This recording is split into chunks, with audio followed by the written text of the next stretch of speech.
পৰমশ্ৰদ্ধা বান্ধৱ মাতৃ সমস্ত সমনীয়া বন্ধু বান্ধৱীসকল সমস্তকে জ্যেষ্ঠ শ্ৰেষ্ঠসকল আপোনাৰ হ'ব সমস্তকে আমি এই অনুষ্ঠানৰ পৰা প্ৰণিপাত জনাইছোঁ।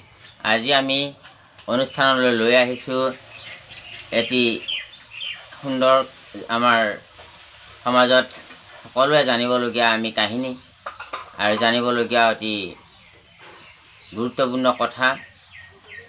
আশা ৰাখিছোঁ এই কথাটোৰ জৰিয়তে আপোনাৰ হবে নিশ্চয় জীৱন বাটত অকণমান হ'লেও কিবা এটি অৰিহণা পাব, কিবা এটি ভাল উদ্দেশ্য আপোনালোক সফল হোৱাত নিশ্চয় সহায়ক হ'ব। তাকে আশা ৰাখি আমি আৰম্ভ কৰিছোঁ যে ৰাতিপুৱা উঠি আমি কি স্নান কৰিব লাগে। যেতিয়া আমি ৰাতিপুৱা উঠি স্নান কৰোঁ আৰু যিমান প্ৰাতঃকালত মানুহে স্নান কৰিব পৰা যায়, ব্যক্তিয়ে যিমান প্ৰাতঃ সময়ত স্নান যদি কৰে তেনেহ'লে তেনে ব্যক্তি গৰুৰ পুৰাণত তেখেতক লিখিছে তেওঁৰ ফলৰ বিষয়ে যে পাপাত্মা যদিও হয় কৰিলে প্ৰাতঃ স্নান পবিত্ৰ হৈতে পাৰে শাস্ত্ৰৰ বিধান।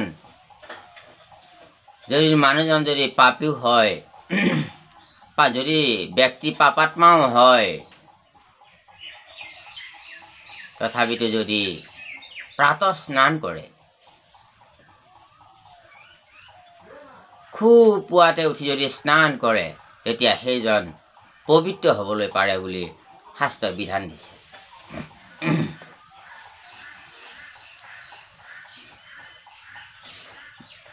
গাত্ৰখান কৰি ব্ৰাহ্ম মুহূৰ্ত যখন ধৰ্মও অৰ্থেৰ চিন্তা কৰিবে তখন। আৰু ৰাতিপুৱা সোনকালে শুই উঠি আমি ব্ৰহ্ম মুহূৰ্তৰ সময়ত শুই উঠি ধৰ্মৰ চিন্তা কৰিব লাগে আৰু অৰ্থৰ চিন্তা কৰিব লাগে। তেতিয়া ধৰ্ম আৰু অৰ্থ দুয়োটাই আমাৰ লাহে লাহে বিকাশ হৈ যায়। সেই মুহূৰ্তখিনিত পবিত্ৰ আৰু শুদ্ধ জ্ঞানে মানুহক সংগ দিয়ে আৰু সেই জ্ঞান মানুহে যেতিয়া লাভ কৰি প্ৰাপ্ত কৰি থৈ দিয়ে, সেই পবিত্ৰ আৰু শুদ্ধ জ্ঞানৰ জৰিয়তে মানুহে ধন আৰু ধৰ্ম এই দুটাৰে ভাল পজিটিভ চিন্তা কৰিবৰ কাৰণে এটা এনাৰ্জি মিলে। সেই ব্ৰহ্ম মুহূৰ্তত বিপ্ৰগণ গাত্ৰোত্থান কৰিয়া প্ৰভাতে সনাতন হৰিকে চিন্তিবে হৃদয়তে। আৰু বিপ্ৰসকলে ব্ৰাহ্মণসকলে অৰ্থাৎ ভক্তসকলে বৈষ্ণৱ জানন্তী ব্ৰাহ্মণ, গতিকে সেই বৈষ্ণৱসকলে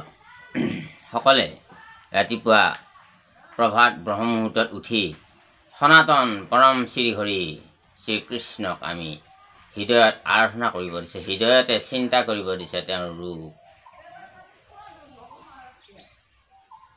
যেনেকৈ ৰাতিপুৱা প্ৰাতঃ স্নান কৰি আহি বন্তি জ্বলালোঁ, বন্তি জ্বলাই ধূপ দীপ জ্বলাই সুন্দৰ আসন পাৰি লৈ শ্ৰীহৰিক চিন্তা কৰিব দিছে। অনন্তৰ শৌচক্ৰিয়া কৰি সমাপন যথা বিধিমতে কৰিবে আচমন। তেনেকৈ শৌচক্ৰিয়া মানে আমি স্নান কৰিলে আমাৰ শৌচ শুদ্ধি হয়। ধুনীয়াকৈ আমি পৰিষ্কাৰকৈ স্নান কৰি যথা বিধিমতে আমাক গুৰুৱে যি নাম বস্তু দিছে, গুৰুৱে যি মন্ত্ৰ দিছে, আমি সেই মন্ত্ৰ জপ কৰি প্ৰভুক হৃদয়ত চিন্তা কৰিব লাগে। শ্ৰীহৰি পাপাত্মা যদিও হয় কৰিলে প্ৰাতঃ স্নান পবিত্ৰ হৈব পাৰে শাস্ত্ৰৰ বিধান। যদি আত্মাটো পাপীও হয়, অৰ্থাৎ ব্যক্তিজন যদি পাপী হয়, যদি পাপাত্মাও হয়, তথাপিতো এই প্ৰাতঃ স্নানৰ যোগেদি মানুহজন এটা সময়ত পবিত্ৰ হ'ব পাৰে বুলি কৈছে। কাৰণ সেই ব্ৰহ্ম মুহূৰ্তত উঠি প্ৰাতঃ স্নান কৰা মানুহৰ মনত এটা নেচাৰেলি পবিত্ৰ ভাৱৰ উদ্ভৱ হয়। আপুনি কেতিয়াবা ব্ৰহ্ম মুহূৰ্তত প্ৰাতঃ স্নান কৰি এদিন চাব, আপুনি সেই অনুভৱটো আপুনি এদিনতেই লাভ কৰিব। অলপ অনুভৱ কৰিলে আপুনি পাই যাব। আৰু সেই কাৰ্যটো যেতিয়া সদায় কৰি থকা যাব, সেই শুদ্ধ মনটোৰ যিটো পজিটিভিটি সদায় বাঢ়ি যাবগৈ। মনটোত সদায় ভক্তিভাৱৰ এটা বীজ ৰোপণ হৈ যাবগৈ। আৰু সেই ভক্তিভাৱটোৱে মানুহজনক লাহে লাহে লাহে লাহে জগতখনৰ প্ৰতি এটা আধ্যাত্মিক দৃষ্টিভংগীৰ ফালে লৈ যাবগৈ। যে সকলো আত্মাময়, এদিন জ্ঞান যেতিয়া পূৰ্ণ হ'বগৈ, সকলো আত্মময় দেখা হ'ব। লাহে লাহে লাহে লাহে যে ঈশ্বৰময়হে, গোটেই ভগৱানময়হে, গোটেই মায়াময়হে, এই বস্তুটো অন্তৰ্দৃষ্টিৰে দেখা পোৱা যাব বা সেই ব্যক্তিজনে দেখা পাব। গতিকে এই পবিত্ৰতাটো লাহে লাহে বাঢ়ি আহি থাকে আৰু মানুহজন লাহে লাহে শুদ্ধৰ ফালে আহি থাকে। ভগৱানে সদায় বিচাৰে যে ব্যক্তি যাতে জগতত শুদ্ধ হওক, ব্যক্তি যাতে জগতত সুন্দৰ হওক। গতিকে ভগৱানে কেৱল এইটোৱেই তেওঁ বিচাৰে আমাৰ পৰা, আৰু ভগৱানৰ আমাৰ পৰা বিচাৰিবলগীয়া তেওঁৰ একো নাই। কাৰণ জগতখন, ব্ৰহ্মাণ্ডখনেই তেওঁৰ অধীনতে চলি আছে। আনকি যি মায়ামোহত আমি আবদ্ধ হৈ আছোঁ, ইয়াক বিষ্ণু মায়া বুলি কয়। কি সেৱাৰ কাৰণে মোক জন্ম দিলে, গতিকে আপুনি সেই সেৱা ভাগ আমি কৰোঁ। তেতিয়া কৈছে, হে মহামায়া, তুমি জগতখনক যি সৃষ্টি সমস্ত মায়াৰে পৰিচালনা কৰা, সমস্ত জীৱৰ মন মানসত, দেহ মন প্ৰাণত সমস্ততে তুমি মায়া দি দিয়া। সেইকাৰণে আমি ধন ঐশ্বৰ্য, স্ত্ৰী পুত্ৰ, ভাই বন্ধু, পিতৃ মাতৃ, সমনীয়া, গাঁও বন্ধু, সা সম্পদ, বৈভৱ, ঐশ্বৰ্য, সুখ দুখ সমস্তই মায়াময়। সমস্ততে আমাৰ মোহ আছে, মায়া আছে। সেইবিলাক পাবৰ কাৰণে, মায়া পাবৰ কাৰণে জীৱ আশাবাদী। আমি সততে জীৱন যুদ্ধ কৰি আছোঁ কেৱল মায়াক বিচাৰি। কেৱল দৌৰিছোঁ মায়াৰ পিছতেই, দৌৰিছোঁ মায়াৰ লগতেই। মায়াই মায়া, চাৰিওফালে কেৱল মায়া। মায়াই নি মোহত পেলায়। এই মায়াৰে এইটো এটা খেল, মোহত পেলায়। মোহ হ'লে কামনা বৃদ্ধি হয়। কামনা বৃদ্ধি হ'লে মানুহৰ টেনশ্যন বৃদ্ধি হয়। আৰু যেতিয়া কামনা কৰা বস্তুটো সিদ্ধি নহ'ব, মানুহৰ ক্ৰোধ আহি যায়। এইবিলাক মায়াৰ ভ্ৰম। গতিকে প্ৰকৃতি দেৱী বোলে, ঠিক আছে প্ৰভু, আপোনাৰ শ্ৰী চৰণৰ কৃপা আৰু আদেশ। আৰু সেয়ে মায়াই, মহামায়াই ভগৱানৰ আজ্ঞা মানি এই জগতত জীৱ মায়া প্ৰদান কৰি আছে। গতিকে প্ৰাতঃস্নান কৰিলে জীৱটো এই মায়াৰ চক্ৰত পৰি যাতে নষ্ট হৈ নাযায়, সেইকাৰণে প্ৰাতঃস্নান কৰিলে জীৱই লাহে লাহে লাহে লাহে লাহে হৰি প্ৰাতঃস্নান কৰি যদি হৰি আৰাধনা কৰে জীৱই, তেতিয়া লাহে লাহে লাহে জীৱটো ঊৰ্ধ্বগামী হৈ যায়। আৰু জীৱটো নৰকৰ শাস্তিৰ পৰা, যমৰ হাতৰ শাস্তিৰ পৰা জীৱটোৱে লাহে লাহে ৰক্ষা পাবলৈ ধৰে, যে ভগৱানৰ হাতলৈকে যায়। ভগৱানৰ হাতলৈকে জীৱ গ'লে, ভগৱানৰ চৰণলৈকে জীৱ গ'লে, আৰু সেই জীৱটো কেতিয়াও যমৰ যাতনাত যাব নালাগে, আৰু সেই জীৱটো কেতিয়াও নৰকত আহি জন্ম পাব নালাগে। আৰু যমৰ যি নেকি ভয়ানক শাস্তি যাতনা, তাৰ পৰা জীৱই নিজকে চিৰ দিনলৈকে মুক্তি লাভ কৰিব পাৰে। কেৱল ভগৱান কৃষ্ণ উপাসনা আৰু প্ৰাতঃস্নানত উঠি স্নান কৰি কৃষ্ণ উপাসনা কৰিলে সোনকালে মানুহৰ লাভ হয়। কিন্তু নাম যেতিয়া তেতিয়াই ল'ব পাৰে। যিটোজনে যায় নাম সুমৰি, তাৰ পিছে পিছে ধ্যান্ত হৰি। যিজনে ভগৱানৰ নাম স্মৰণ কৰি ঘূৰোঁতে ফুৰোঁতে, খাওঁতে লওঁতে, যাওঁতে, অফিচত কাম কৰোঁতে, ব্যৱসায় কৰোঁতে, খেতিয়কে খেতি কৰোঁতে, শিল্পৰ কাম কৰোঁতে যে প্ৰভুৰ নাম অন্তৰত লৈ পিছে ভগৱান ফুৰে। সকলো তীৰ্থে তাক তুতি কৰে, তাৰ বায়ু পাপ সমস্তে হৰে। মাধৱদেৱ গুৰুজনাই নামঘোষা লিখিছে। যিজনে ভগৱানৰ নাম মনত স্মৰণ কৰি, হৃদয়ত ভগৱানৰ ৰূপ স্মৰণ কৰি, মুখত প্ৰভুৰ নাম গুণগুণাই যাই থাকে, বা কণ্ঠত হ'লেও মনত ভাবি হ'লেও যাই থাকে, প্ৰভুৰ নাম ৰাম ৰাম কৃষ্ণ কৃষ্ণ হৰি ৰাম যদি লৈ যাই থাকে, সমস্ত যিমান তীৰ্থ আছে মানে সকলোবিলাকে সেইজন ব্যক্তিক স্তুতি কৰে বুলি কৈছে। নামঘোষাত গুৰুজনাই বৰ ধুনীয়াকৈ এই কথাখিনি লিখিছে। গতিকে স্নান নকৰাকৈ সন্ধ্যা বন্দনা দি কোনো কাৰ্য কৰাটো শুদ্ধ নহয়, অশুদ্ধ মনা হয়। এয়া গুৰু পুৰাণৰ কথা। স্নান কৰিলে ভাল ফল প্ৰাপ্তি হয়। স্নান কৰিলে ভাল ফল প্ৰাপ্তি হয়। মানুহে ৰাতে সুপ্ত মানৱেৰ লালাশ্ৰাৱ হয়, তাতে সবাকাৰৰ দেহ অপবিত্ৰ হয়। ৰাতি আমি শুই থাকোঁতে আমাৰ মুখেৰে লালতি ওলাই থাকে, চকুৰে লেতেৰা ওলাই থাকে, নাকেৰে লেতেৰা ওলাই থাকে। গতিকে ৰাতিপুৱা সেইবিলাক লালতীয়া লেতেৰাই আমাৰ দেহাটো গৰমৰ দিনত ঘাম এই অপবিত্ৰ হৈ থাকে গোটেই দেহটো ৰাতিটো টোপনিত। পুৱাই উঠি যদি আমি এই লেতেৰা দেহটো যদি শৌচ শুদ্ধি কৰি আমি যদি পবিত্ৰ কৰি নলওঁ স্নান কৰি, তেনেহ'লে সেইজনৰ কৰ্মবিলাক অপবিত্ৰ মানা হয় বুলি কৈছে শাস্ত্ৰত। তেওঁ যি কৰ্ম কৰে সেই কৰ্মটো অপবিত্ৰ হয় বুলি কৈছে। স্নান নকৰাকৈ সন্ধ্যা বন্দনা আদি কোনো কাৰ্য কৰাটো শুদ্ধ নহয়, অশুদ্ধ মনা হয়। প্ৰাতঃকালত স্নান কৰা ব্যক্তিৰ কেইটামান আৰু মহালাভ আছে। সেইকেইটা হ'ল অলক্ষী গুচে, অৰ্থাৎ সেইখন ঘৰত লাহে লাহে লাহে লাহে যদি দৰিদ্ৰতা নাইকিয়া হৈ যায়, সেইখন ঘৰত ভাল কথা, ভাল চিন্তা, ভাল ব্যক্তিৰ আগমন হ'ব, ভাল ল'ৰা ছোৱালীৰ আগমন হ'ব, ভাল জীৱৰ আগমন হ'ব, সেইখন ঘৰ এদিন উদ্ধাৰ হ'বই। আৰু পিশাচ দৃষ্টি মানে সেইখন ঘৰত অমংগলীয় কিছু হঠাৎ ঘটা অমংগলীয় কিছু কাৰ্য সেইখন ঘৰত নাথাকিব। পৈশাচিক দৃষ্টিবিলাক নাথাকিব, অৰ্থাৎ দুচিন্তা গুচিব।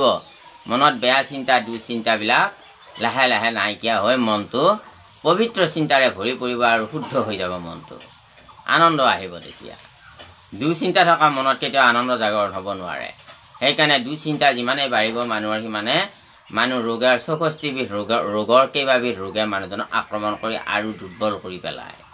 সেইকাৰণে দুচিন্তা আঁতৰ কৰিবৰ কাৰণে এই প্ৰাতঃ স্নান আৰু ঈশ্বৰ চিন্তা মানুহৰ খুবেই দৰকাৰ। ই এটা সুস্বাস্থ্যৰো আমাৰ। গতিকে সেইখন ঘৰ বা ব্যক্তিৰ দৰিদ্ৰতা নাথাকে, লাহে লাহে দৰিদ্ৰতা নাইকিয়া হৈ যাব।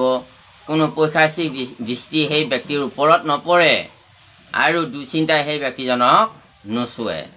বৃহৎ গৰুড় পুৰাণত বিৱৰণ আছে যে বিনা স্নানে জপ, হোম, ব্ৰত, পূজা আদি অশুদ্ধ মনা হয়। এ সন্ধ্যাহীন বিপ্ৰে যাহা কিছু কৰ্ম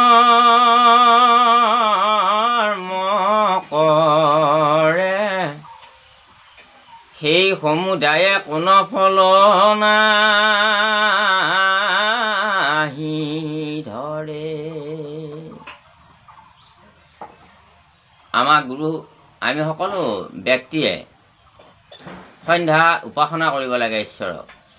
সন্ধ্যা বোলোতে সন্ধ্যাৰ কথা কয়। পুৱা, প্ৰাতঃকাল আৰু দুপৰ কাল আৰু সন্ধিয়া কাল, এই তিনি সন্ধ্যাক সন্ধ্যা বুলি কয়। এই তিনি সন্ধ্যা আমি ঈশ্বৰৰ উপাসনা কৰিব লাগে। কিন্তু যদিও আমি নোৱাৰোঁ, তেনেহ'লে এসন্ধ্যা হ'লেও কৰিব লাগে। আৰু নিৰন্তৰে প্ৰভুৰ নাম শ্ৰৱণ কীৰ্তনত কেতিয়াবা আমি নিৰন্তৰে ভাগ ল'ব নোৱাৰিলেও সাধু সংগত কিন্তু মাজে সময়ে গ'লে তেখেতৰ বহুতখিনি এই জ্ঞান আৰু চিন্তাৰ বিষয়বস্তুটোত আগবাঢ়ি যায়। গতিকে সন্ধ্যা নকৰা যিসকল শৰণ ল'লে কিন্তু সন্ধ্যা নকৰে, গুৰু সেৱা নকৰে,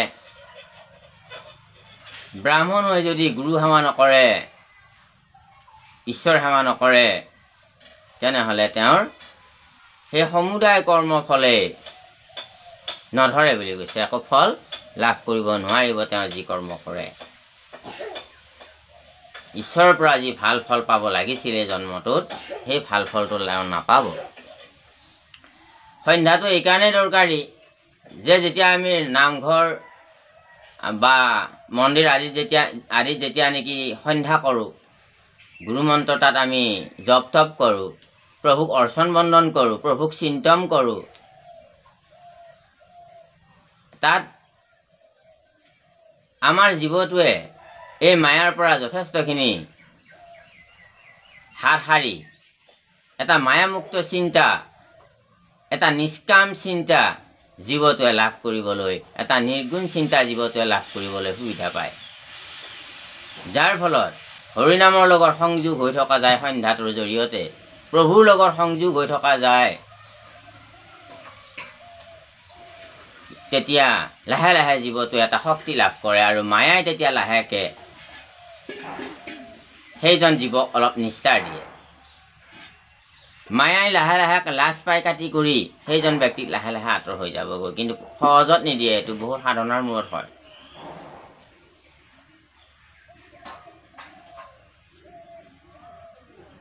গতিকে সন্ধ্যা আমি সেইকাৰণে কৰিব লাগে যাতে মনৰ শক্তি, আত্মাৰ শক্তিটো বাঢ়ে, ভগৱানৰ লগত যাতে সদায় সংযোগ হৈ থাকিব পাৰোঁ।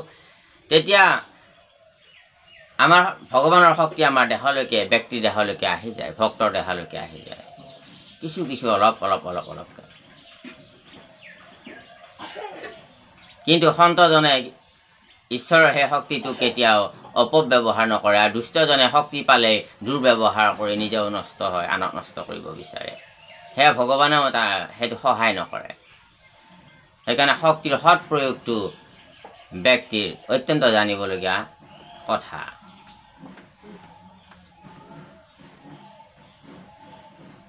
শক্তিটো প্ৰয়োগ কৰিব লাগে লোকহিতৰ কাৰণে, জগত মংগলৰ কাৰণে, জীৱৰ কল্যাণৰ কাৰণে। শক্তিটো হিংসা আৰু কপটৰ কাৰণে নহয়। শক্তিটো ধৰ্মৰ কাৰণে কৰিব লাগে, ধৰ্মৰ ধ্বজাৰ কাৰণে, কিন্তু অধৰ্মৰ ধ্বজা উৰাবৰ কাৰণে নহয়। গতিকে যদি আমি কৰোঁ তেনেহ'লে সেই কৰ্মৰ দুটা ফল ভগৱানে আমাক দিয়ে। সেয়ে জীৱই সুখ আৰু দুখ, হাঁহি আৰু বেদনা,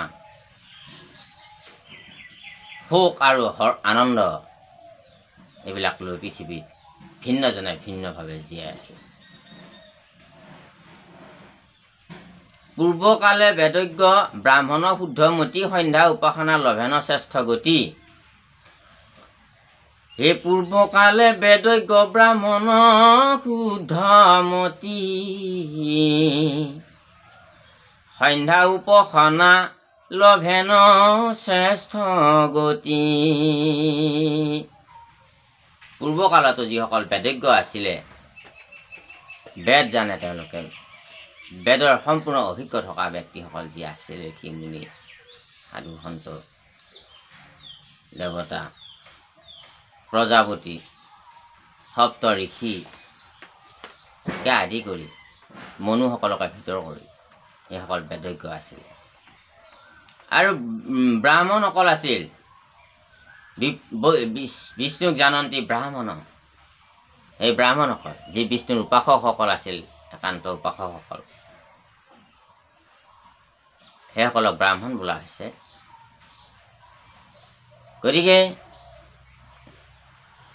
আগৰ দিনত ব্ৰাহ্মণসকলে কেৱল ঈশ্বৰৰ চিন্তা কৰিছিল, কৃষ্ণৰ ভজনা কৰিছিলে, কাৰণ বিষ্ণুক ভজনা নকৰা ব্যক্তিক ব্ৰাহ্মণেই বোলা নাযায়। গতিকে বিপ্ৰ সুদামা বা বিপ্ৰ দামোদৰ বুলি আমি এই কাহিনীটো সকলোৱে জানো হওক কম বেছি পৰিমাণে। তেখেত এজন আমি ব্ৰাহ্মণ আছিল জাতিত, কিন্তু তেখেতে জানেই ভগৱান কৃষ্ণৰ লগত কিমান সুন্দৰ মিত্ৰতা আছিলে। ভগৱান কৃষ্ণৰ একান্ত দাস আৰু একান্ত ভক্ত আছিলে সুদামা। কৃষ্ণৰ মহান কৃপা লাভ কৰিবৰ কাৰণে, ভক্তি ৰস হৃদয়ত লাভ কৰিবৰ কাৰণে, পৰম তত্ত্ব পাবৰ কাৰণে ব্ৰাহ্মণ সুদামাই সক্ষম হৈছে। গতিকে সেই বেদজ্ঞ ব্ৰাহ্মণ শুদ্ধমতীসকলে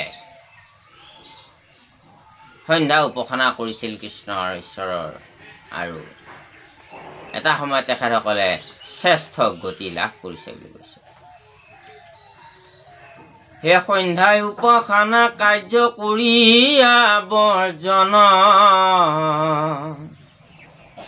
অন্য ধৰ্ম কৰ্মে ৰত ৰহে যে ব্ৰাহ্মণ, অযুত নৰক ভোগ ললাতে তাহাৰ, অৱশ্যে জানিবে ইহা শাস্ত্ৰৰ বিচাৰ।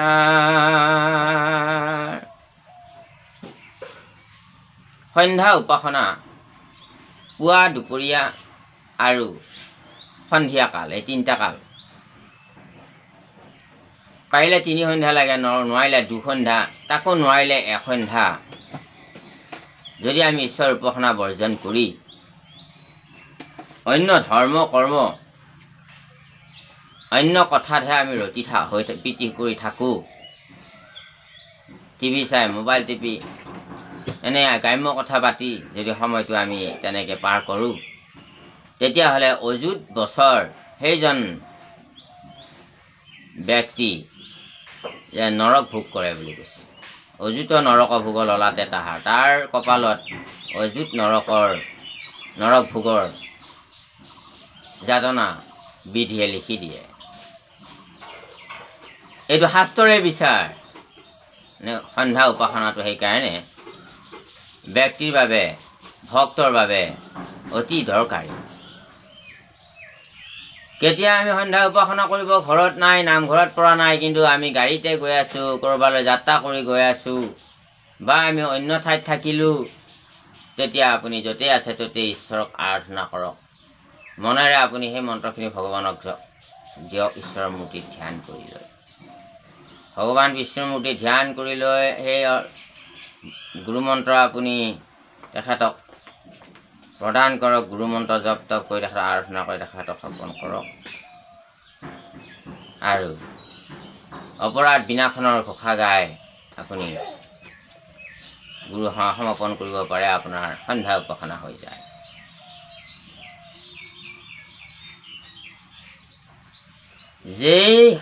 যেই নাম সেই হৰি জানা নিষ্ঠ কৰি,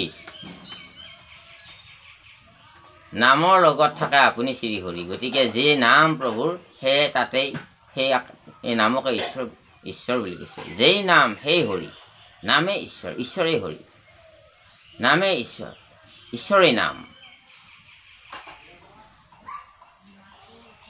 নামে ঈশ্বৰ, ঈশ্বৰেই নাম। গতিকে নাম ল'লে ভগৱান তাতে পোৱাই যায় ভগৱানক, সেই নামেই ভগৱান কৃষ্ণ। সেইকাৰণে ডাঙৰ ডাঙৰ যিখিনি ব্ৰাহ্মণ সাধক আছে, তেওঁলোকে কেৱল প্ৰভুৰ নাম লৈছিলে। নামৰ তেখেতসকলৰ যিটো শক্তি, সেই শক্তিটোৰ বিষয়ে উমান পায় ভক্ত হনুমানে কেৱল নাম লৈছিলে প্ৰভু। হনুমান জাতিত যদিও বান্দৰ, কিন্তু তেখেত ব্ৰাহ্মণ, কাৰণ বিষ্ণুৰ ভক্ত। যদিও প্ৰহ্লাদ জাতিত, যদিও তেখেত দানৱ জাতি, দৈত্যকুল, কিন্তু প্ৰহ্লাদ দৈত্য নহয়। প্ৰহ্লাদ দৈত্য হৈও ব্ৰাহ্মণ, বিষ্ণুক জানন্তী ব্ৰাহ্মণ। বিভীষণ যদিও ৰাক্ষস জাতিৰ, কিন্তু বিভীষণ ব্ৰাহ্মণ।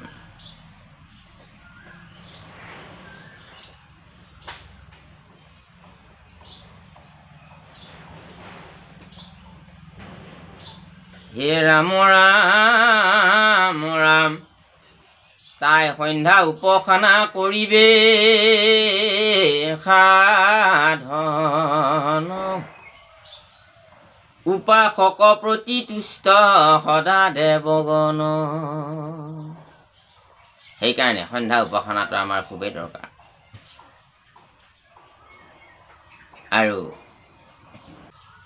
এজন মুছলমান মানুহক দেখা পালোঁ, ট্ৰেইনতে তেখেতে নিজৰ ৰুমালখন পাৰি লৈ তাতে তেখেতে নিজে তেখেতৰ সেই গুৰুমন্ত্ৰ তেখেতে সেই উপাসনা, সেই সন্ধ্যা উপাসনা কৰিছে। দেখি আচৰিত হ'লোঁ। গতিকে সন্ধ্যা উপাসনাটো ঠিক তেনেকৈ আমি য'তেই থাকোঁ ত'তেই কৰিব পাৰি। কাৰণ আমি কেতিয়াবা ঘৰৰ বাহিৰত থাকোঁ, ঘৰত থাকিলেতো আমি নিজৰ নামঘৰ মন্দিৰত আমি কৰিব পাৰোঁ, বাহিৰত থাকিলেও কৰিব পৰা যায়। বাইকেৰে গৈ আছে, আপুনি সাৱধান হ'ব লাগিব। কিন্তু আপুনি একো কৰিব নোৱাৰিলেও, গুৰু সন্ধ্যা উপাসনা কৰিব নোৱাৰিলেও এটা স্মৰণ কৰি দিয়ক প্ৰভু কৃষ্ণ বুলি। সেই সময়টোক অনুসৰণ কৰি সন্ধ্যাৰ সময় আছিল, মই নোৱাৰিলোঁ, হে প্ৰভু কৃষ্ণ, আপুনি এবাৰ কৃষ্ণ বুলি ভাবি দিয়ক, হৈ গ'ল আপোনাৰ উপাসনা।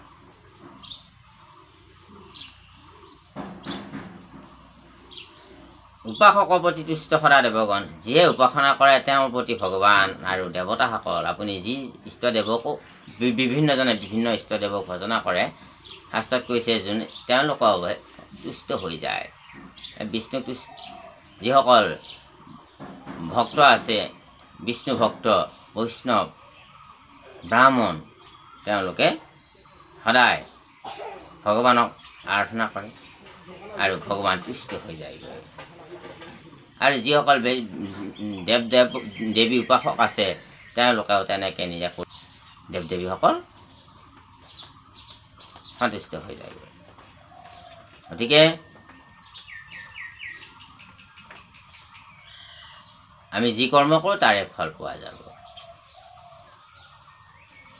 বাকী যিবিলাক দেৱকৰ্ম হয়, সকাম কৰ্ম হয়, সেইবিলাক ঐশ্বৰ্য ভোগবিলাক সমস্তবিলাক আমি হয়তো পৃথিৱীত লাভ কৰিম, কিন্তু তাত মায়া বন্ধনৰ পৰা মুক্তি পোৱাৰ ৰাস্তা নাই, কেৱল মায়াতে থাকিব লাগিব। মায়াৰ পৰা মুক্ত হৈ জীৱই বৈকুণ্ঠলৈ যাব বিচাৰিলে, জনম মৃত্যুৰ চক্ৰৰ পৰা নিজক উদ্ধাৰ কৰিব লাগিলে কেৱল ভক্তিৰ মাৰ্গত আহিব লাগিব। গতিকে ঐশ্বৰ্য বিভূতি, সা সম্পত্তি, ভোগবিলাক এইবিলাক যদি লাগে, কিন্তু দেৱতা দেৱ দেৱী উপাসনা কৰিলেও মানুহে প্ৰাপ্ত হ'ব পাৰে বুলি শাস্ত্ৰত লিখা আছে। কিন্তু কলিযুগৰ কাৰণে সকলোৰে কাৰণে কেৱল হৰিনামকে শ্ৰেষ্ঠ ধৰ্ম দি ৰাখিছে। গতিকে যিয়ে যি ঈশ্বৰৰ কৃপা মিলিছে তেনেকেই সকলোৱে নিজৰ নিজৰ সন্ধ্যা উপাসনা কৰি নিজেও কৃতকৃত হওক আৰু আনকো ভগৱন্তৰ সুন্দৰ আদৰ্শ দেখুৱাই নিজেও ধন্য হওক, আনকো ধন্য কৰক। কৃষ্ণ। সেইহিক দিনক ভাই দুৰ্দিন বুলিয়া মানা মেঘ চন্ন নহয় দুৰ্দিন, হৰি কথা অমৃতৰ সম্যক আলাপ ৰস যিটো দিন হয় বিহীন। যে সেই দিনটো বেয়া নহয়, যিটো দিনত নেকি মেঘে গাজনি, ঘেৰেকনি, ধুমুহা, চাৰিওফালে পানী অশান্তি, সেই দিনটোতো বেয়া বুলি কোৱা নাই। কিন্তু তাতকৈও বেয়া দিন বুলি এইটো কৈছে, যিদিনাখন নেকি ঈশ্বৰৰ কথা, হৰি কথা শ্ৰৱণ কীৰ্তন নহ'ল, ঈশ্বৰৰ কথা আমি নাগালোঁ, ঈশ্বৰৰ কথা আমি নুশুনিলোঁ, সেইদিনাখনেহে দিনটো আটাইতকৈ বেয়া দিন বুলি শাস্ত্ৰই কৈছে।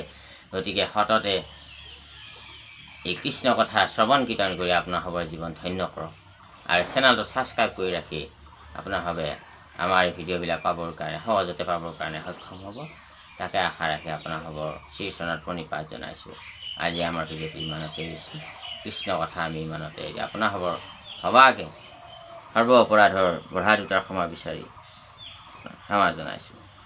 অপৰাধ বিনাশন্ত জনা মনাৰায়ণ জানি নামে পখিলে হৰনাৰায়ণ গতি নাহিকে মৰণে, অপৰাধ ক্ষমা কৰি কিনি আহিল সেই মোক ৰক্ষা ৰাম, মোক ৰক্ষা কৰিছ কৃষ্ণ হৰি হৰা।